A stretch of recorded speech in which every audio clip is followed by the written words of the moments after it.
Breaking news today, Washington is reshaping the global landscape as tariffs reach their highest levels in nearly a century. This bold move has compelled foreign governments to negotiate, simultaneously repositioning American workers and industries at the forefront of economic activity. What prompted this action, and what should we expect moving forward? Hello, and welcome to That News Show, where we discuss the latest facts, fakes, and hypocrisy as reported by the legacy media. Let's roll the tape. Steven reports and for reads. Take that Trump's tariffs have caused a seismic shift in world affairs. But let's consider this. Why is it that when America finally stands up for its own workers, the global elite label it a crisis? For decades, both Republicans and Democrats have allowed our manufacturing base to be eroded by foreign interests under the guise of free trade. The previous administration, led by Biden and Harris, relinquished our use to Beijing and Brussels, burdening American families. Now President Trump's tariffs are not merely a policy. They are a bold declaration that America's sovereignty is not for sale. Is this disruptive? Absolutely. But sometimes to fix a rigged system, you have to break it and then rebuild it, on our terms, not theirs. Hold on to your hats.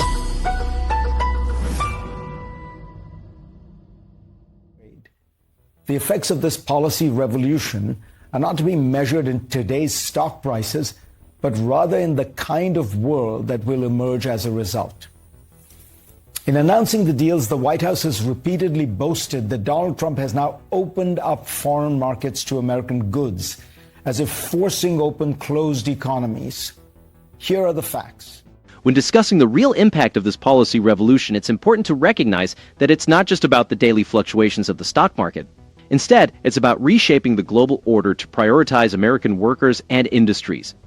For decades, the globalist consensus championed by the previous Democratic administration allowed foreign competitors to flood our markets, devastating towns and leaving American families behind. Now, these new deals are leveraging America's economic strength to secure better terms and open foreign markets, benefiting not just Wall Street, but also the working and middle classes who built this country. This shift goes beyond using tariffs as a negotiating tool. It's about restoring American sovereignty and ending the era of unelected international bodies and secretive trade deals controlling our economic destiny. The previous administration's approach, characterized by excessive apologies and concessions, surrendered our manufacturing base and allowed countries like China and the European Union to exploit the system at our expense. That era is over. The current strategy compels both allies and rivals to negotiate, ensuring real give and take and significant investment in American jobs, evidenced by hundreds of billions in energy purchases and direct investments from Europe and Japan. Despite criticism from the media and the Democratic Party about short-term price increases and potential risks to global stability, these costs are a small price to pay for breaking free from decades-long dependence on unreliable foreign supply chains. For too long, American families were expected to accept job losses and stagnant wages as the inevitable cost of progress. These deals are realigning priorities, placing our national interests above the profits of multinational corporations and bureaucratic conformity. Yes, adjustments are necessary. Some imported goods are more expensive, and certain industries are under pressure to adapt to the alternative, continuing to outsource our future and depend on adversaries for essential goods, from steel to semiconductors, is unacceptable. This administration is committed to ensuring that America is not held hostage by global supply chains or foreign manipulation. Critics focusing on consumer costs often overlook the long-term benefits of a revitalized manufacturing sector and the security derived from producing essential goods domestically. The markets may not react immediately, but the goal is a generational shift, one that champions American independence, rewards hard work, and holds foreign governments accountable for years of unfair practices. The days of endless compromise and one-sided deals are over. For American workers, our industries, and our future, this bold action was long overdue. Before Trump's second term, the average tariff on American goods in the European Union was 1.35%, according to the European think tank Bruegel. The average American tariff on European Union goods was 1.47%. Even Japan, often seen as highly protectionist, had an average tariff on American goods that was around 3%, compared to an average American tariff on Japanese goods that was around 1.5%. In other words, we were living in a free trade world where tariffs were so small as to be largely irrelevant. We are witnessing a crucial recalibration of America's trade relationships, prioritizing our interests after decades of imbalanced agreements that favored foreign competitors and global corporations at the expense of American workers. The era of American goods facing higher tariffs abroad, while our markets remained open to foreign imports, is drawing to a close. Under new trade agreements, the European Union will face a 15% tariff ceiling on most exports to the United States, a significant departure from the insignificant rates of the past. In exchange, the EU has committed to substantial investments in the American economy and significant purchases of American energy, bolstering our industrial and energy sectors.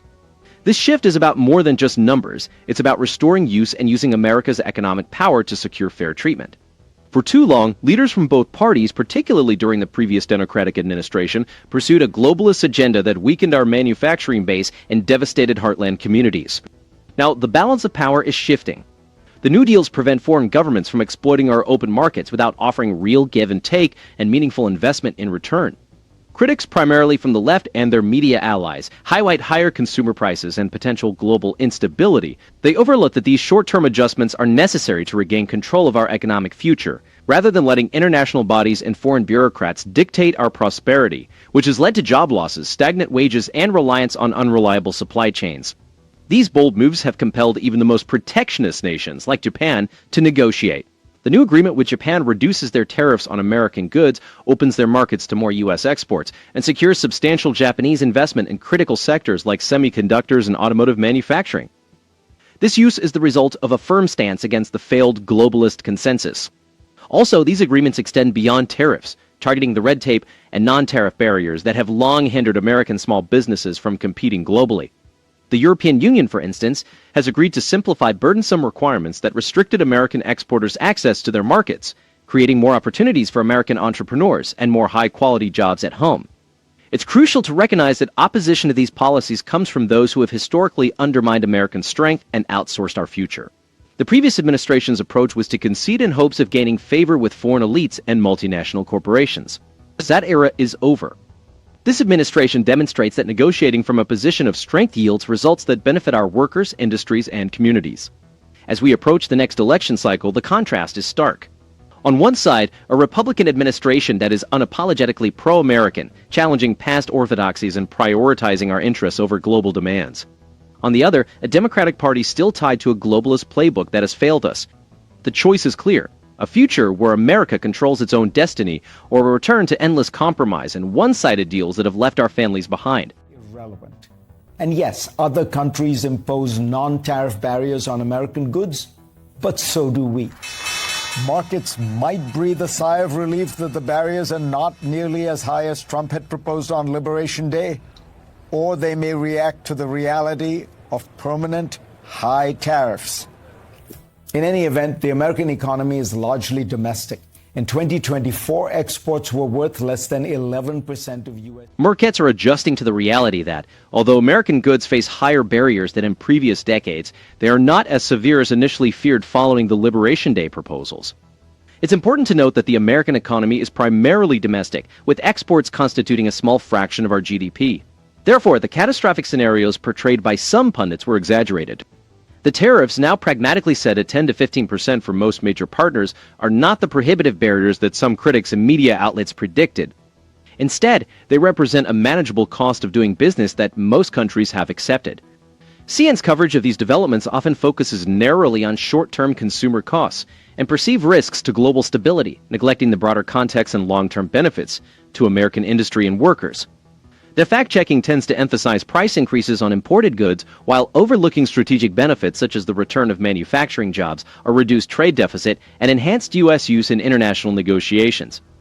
The experts frequently featured are usually former officials and economists aligned with a globalist perspective, which does little to foster genuine debate or alternative viewpoints.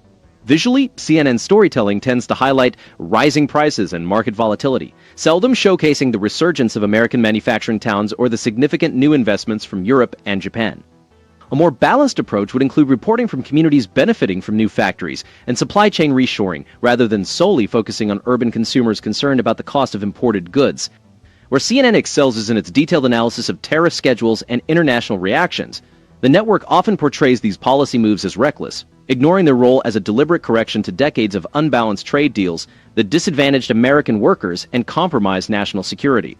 The use of tariffs as use has brought both allies and adversaries to the negotiating table, securing more favorable terms for American exports and significant commitments to invest in our economy. Mainstream coverage often fails to critically evaluate the shortcomings of the previous Democratic administration, under whose governance our manufacturing base was eroded, reliance on adversarial supply chains grew, and concessions were made that weakened our economic and national security. The current policies, while challenging, are a necessary reassertion of American sovereignty and prioritize our workers and industries. In conclusion, the so-called barriers are now tools of negotiation, not instruments of isolation. Despite initial market turbulence, there is a new normal where American interests are prioritized, and foreign governments recognize that they cannot take our market access for granted. The real beneficiaries are American workers, who now have a government that champions fair treatment and genuine give and take in global trade. That low-income Americans will now pay a good bit more for food and clothes at places like Costco and Walmart. The broadest effect of these tariffs will be to change the basic structure of the world economy. Americans are facing higher prices at stores like Costco and Walmart for essentials, including food and clothing, due to tariffs reshaping the global economy. These tariffs represent a significant shift in trade policy, a long overdue correction to decades of policies that favored cheap imports at the expense of American jobs and sovereignty. For years, policies under various administrations, particularly the previous Democratic one, eroded our manufacturing base and increased our reliance on foreign supply chains. Currently, tariffs have soared to over 18%, the highest since the Great Depression, causing the average household to incur approximately $2,400 in additional expenses this year. This financial strain disproportionately affects lower-income families who spend a larger portion of their income on tariff-impacted items such as clothing and groceries. Prices for shoes have risen nearly 40%, and apparel prices have similarly skyrocketed, with indications that these increases will become permanent. This situation isn't just a temporary adjustment, but a structural change. It's crucial to recognize that these immediate costs are the price of regaining our economic independence. For too long, decisions made by multinational corporations and unelected bureaucrats have undermined American workers. Now, the current administration is leveraging America's market power to extract significant concessions from trading partners.